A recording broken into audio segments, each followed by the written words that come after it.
Binibini Carmen, kamusta? Ang anak ko si Carmen. Ay, Ginong Romano, Si Don papakilala ko Robin sa ba to? aking kapatid. Anastasia. Mhm. Anastasia. Ito ba yung ano? Ito ba yung dating nakatira sa ano? Sa Kilala Matok. ko nung punong hukom pa ako. Oo, ako nga. Nung nagproseso ng ano. Ikaw pala yun. Oo, medyo nakaka-LL na ako ngayon, nakakaluwag-luwag. Diyan ako nakatira sa Kaliga. Kapitbahay lang pala. Oo. At medyo dumadami na rin ang aking mga ranchero. At ilan sa kanila may narinig kasi ako mga bali-balita na magkakaroon ng mga negosyo eh. Ay, tama ka dun. Ako ay, ano, teka lang nga. Narinig ba ako? Oo, rinig ka. Teka, medyo na sumama pakiramdam ko. Mhm. Tawag dun, ikaw pala yung nakatira dun. Sinapadaan ako nung nakaraan. Oo. Meron kasi akong lola sa tiya ng malayo kong pinsan ay namatay. At- Sa tiyan na, Oo. pakiulit. Yung lola ko sa tiya na pinsan ng nanay ko, Basta yun na yun. oo, namatay at pinamana sa akin itong Kaliga. Oo, kaya may lang ako nagkaroon ng malaking bahay. Yan pala ng lola sa tiyan ng apo. Ano? Basta, Na pinsan ng nanay ko. pinsan ng nanay mo. Oo. Ay, yun ba yung pinakabuod nung pinapaliwanag mo? Pinsan lang pala ng nanay mo. Hindi, lola sa tiya ng pinsan ng nanay ko. Ano uli? Sige nga. Lola sa tiya Lola sa tiya. ng pinsan Pinsan ng... ng nanay ko. Ang ina naman. Pag-isip. Pag-isip na lang. Oo, wag mo nang isipin. Masyadong malayo na yun eh. Yung tawag dito. Itungkol sa proposal. Narinig ko. May handa na kami mga, proposals. Yun nga si Gobernador. Papasa niya yung kay Gobernador. Mhm. Bali pag pinasa niya yung kay Gobernador kasi ako ang magsisilbi nga investor ng mga Mm. dito mga negosyo kailangan pa naming basahin lahat ng mga pinasa kay Gobernador. Mm. Sa base sa mga naririnig ko mga dating pagkain lang din daw ilalagay, yung mga bago ba? Kasi Ano po kasi yan, ang tawag dito, kumbaga sa Wikang Banyaga, by batch po yung negosyo. Kumbaga unahin muna yung sa pagkain. Magbubukas tayo ng mga salon. Yung salon, may 4 na salon dito sa Tadenis, tapos Rodes, tapos Valentin at Itim na Tubig. Pero ang pinag-uusapan hindi muna sa Itim na Tubig gawa ng sobrang sikip. Mhm. Sobrang dami ng tao at yun ang sentro ng kuhaan ng trabaho. Nice siya. Iurong daw muna Valentin, Rodes at Itim na Tubig. Sa Tadini. Sa Tadenis muna. Mari naman kung kami, ang nais namin ay mga pagkain. Pero kung hindi pwede sa Itim na Tubig, mari naman yung mga ibang mga produkto. Pero yun nga, ang aming plano ay mga raminan. At ibubukas ko na ang aking ramen empire. Mga noodles. Oo, mga noodles, sushi. At mga at mayroon siyang Japanese team. Gutom ako. Nagising ko lang. Sa narinig ko. Oo. Yun nga. May binibigay si Gobernador na parang halimbawa na PEL. Doon yung isusulat lahat ng inyong mga proposisyon. Tapos isusumite uli sa amin upang mabasa ni Gobernador. Tapos kasi kumbaga sa Wikang Banyaga, ipapanel review pa ho yun. Kumbaga itatalaga yung oras at ipapanayam kayo, kunwari, na bigyan ng lahat ng mga proposisyon ng mga tao. Pero kasi ho yun na deadline. Tapos pag nakuha na, bibigyan po kayo ng oras at panahon kung kailan kayo tatanungin kasama ang hukom. Yes siya. Pero, ang pinapaasikaso ko dyan ay ang aking kalihim, ay, sino ba? Tagapangasiwa. Si Ginoong Lucas, o Luciano. Luciano pala. Basta. Luciano. Sino ha? Luciano, si Ginoong Luciano. Luciano, ano ho? Ishida. Oo. Ishida? Oo. Mula rin siya sa mga bansang Hapon, kaya ganyan. Marunong siya kung magluto ng ramen. Sabagay. Oo. Ayun. Bali, bigyan ko na lang kayo ng parang kung ano yung nakalagay sa papel. Kailangan nyo kasi dun ng Meron na ata meron na akong kopya noon at kompleto na yung proposal at tanda na yung mga, ayun naman pala. oo. Ayos naman pala. Siya na lang ang bahalang magpasa. Ayun pala, sige. Oo. Balitaan niyo na lang kami kung anong kailan niyang deadline. Oo. Iaan siya naman ni gobernador sa telegrama. Kasi, Tawag dito. kasi ang iba sa aking mga ranchero ay mga nais lang magluto, luto. Yan. Mga hapon ho ba? Oo. At para, maayos lang ang aming pagkain. Medyo hindi naman ako nagugutom at marami akong pagkain mula sa tindahan, mula sa import. Mga tindahan ng food supply. Oo. Ba?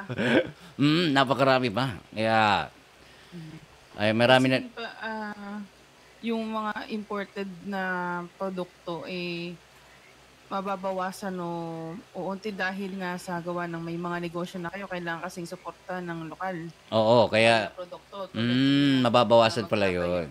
Ay siya. O kasi kailangan nyo rin kumita. Oo, kasi magiging yun eh. Tama. Magkokompetensya yun.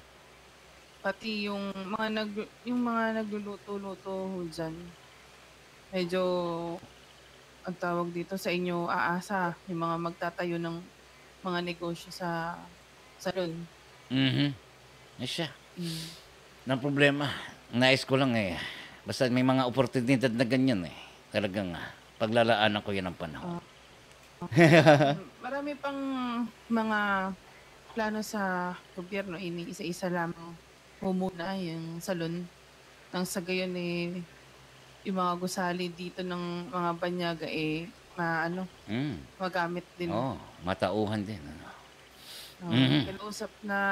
Kinausap ko na rin yung ibang mga may-ari ng mga salon na yun nga, ako mismo ang magrenta para makaano sa mga magnenegosyo. Ay siya, maganda. Ay, sino ba pala ang binibining nasa likod? Ay, ang aking tiyahin, si Anastasia.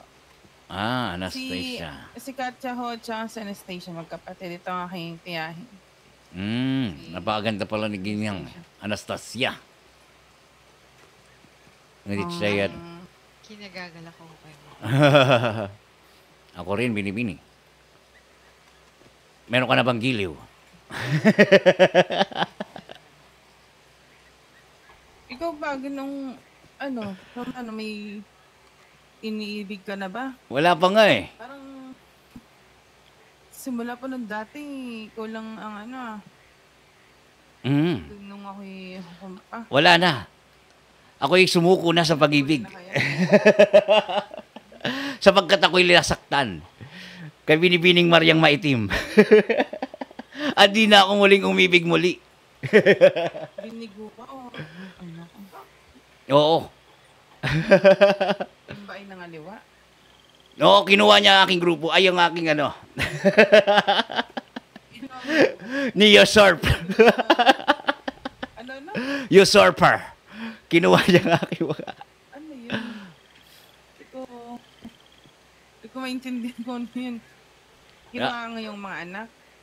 Ang aking mga tagasunod. Ang aking mga alipin. Kinuha niya. Meron kasi ako mga alipin dati galing China. Sila what you do, what you mean, what you think, what you say. Oo. Sila yung aking mga alipin. At nagkaroon kami ng relasyon ni Maria. Ngunit nung Kalala ko ba yan? Si Maria, yung punong panday. Sa orod. yung ano, oo. Oo. Oo nga. At gumawa sila ng grupo na tinatawag na El Dineros. Ayan din, si Watcho Lumeng. Kasama dyan. Nakita ko si Luming nung nakaraan na. No.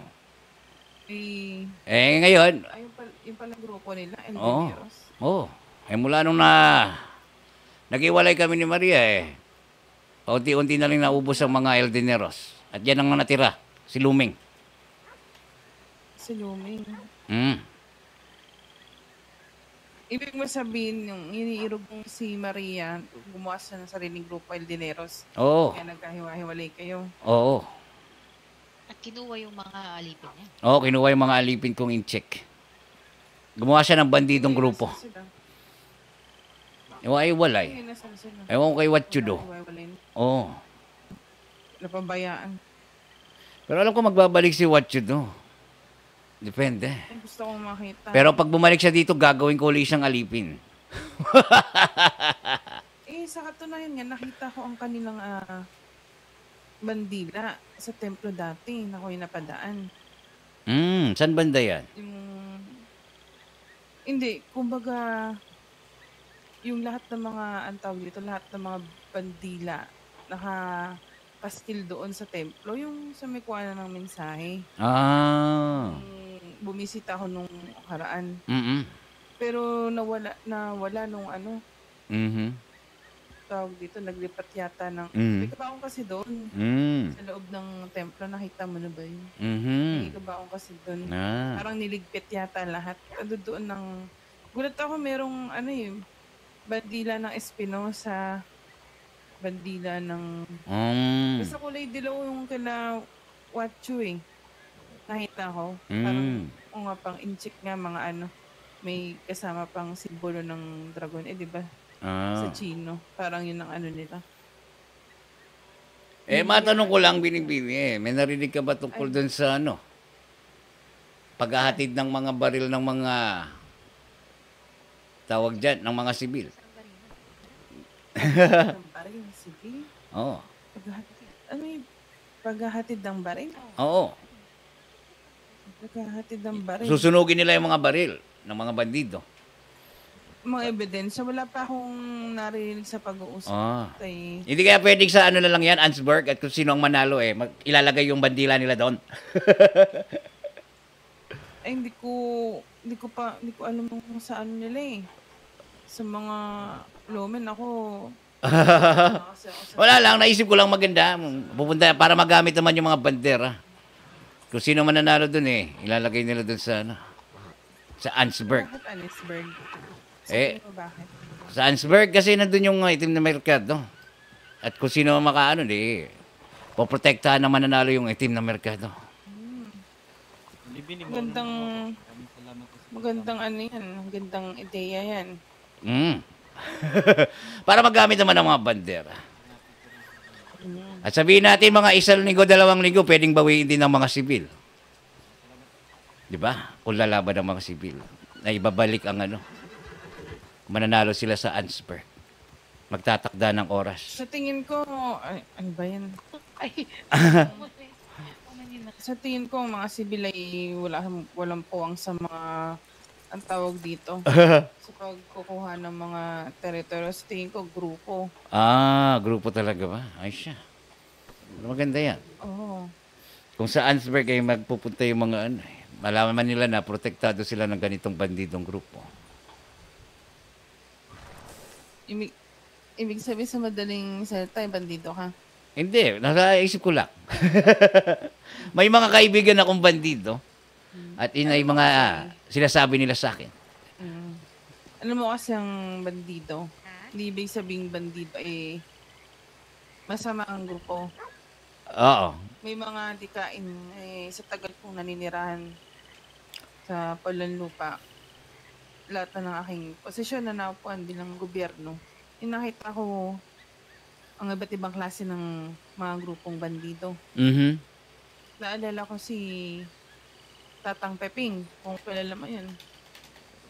Narinig ko ata. Makalipay. Peping Makalipay. Tatang Peping. Ah, yung matanda, oo. Oh, nakausap ko yun dati nung nasa Valentin pa kami. Basta matagal na panahon na yun. Pinapagalitan niya si Goyo, yung kanyang anak. Kung naalala mo si Goyo. Oo, narinig ko na. Sa pagbabandido. Yung bandido kasi isang grupo at samahan. Mhm. Grupo at samahan na may mga layunin kayo. Kaya lang naman nalilihis ang ibang grupo. Dahil nga ito kumikitil ng buhay. At may mga ibang mga ginagawa pa. Mhm. Kaya naman problema kung kayo magtayo ng mga grupo at samahan. Natural lamang yun. Mhm. Pero yung pagpatay, kahit ako, kung ako magtatayo ng sarili kong grupo. Pero kaso hindi ako magtatayo ng grupo eh. Ako ay may isa pang negosyo.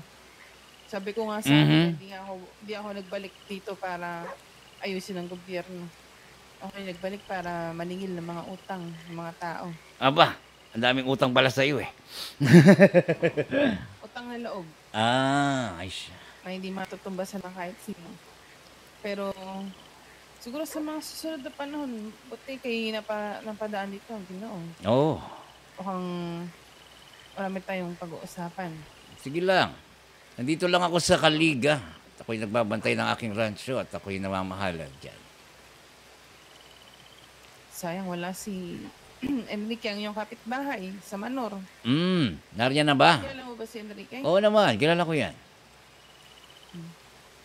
May kasama ko nung nakarang araw at Aba. maraming mga pinapatrabaho. Aba, nagbalik na ata mula sa mahabang bakasyon sa ibang bayan. Ay, ibang bansa. Ano siya? Ako, Pag nakita ko siya uli, ibang bansa. babatiin ko siya. At ang kanyang mga binibining kapatid. Binibining kapatid. Oo. Sina si Mole. Pabisibisita dito yun. Hindi lang siya talaga naglalakbay sa tubig. Dumidiretso yun dito sa aking tanat nagkakamustahan at may mga pinag-uusapan kami. Ay siya. Kung gayon binibini ako'y mauna na at makikipag-usap pa ako kay Ginoong Foreman. Ano telegrama mo? Nang matabi ko yung telegrama mo. Saglit, titignan ko lang sa akin. Nasaan na ba yun? Nasaan na ba yun? Telegrama 575 575 575. Sige naman. 75. Sige. Ay siya, mauna na ako binibini at Baka mabuta ka pa nung baha. oo, ng dilubyo. Sige. Sa malig, Oo, sabihan mo na lang ako at magliyam ka. Nice mo makausap. Sige.